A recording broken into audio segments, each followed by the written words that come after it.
എങ്ങനെ ചൊല്ലിയാലും എൻ രാജരാജനിവനാണ്.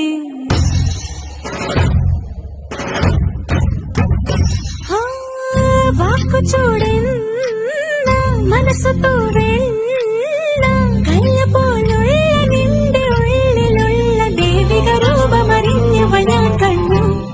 കണ്ടാലോ ഒരു തീക്കനൽ പോലെറിയുന്ന എൻ സാവ്.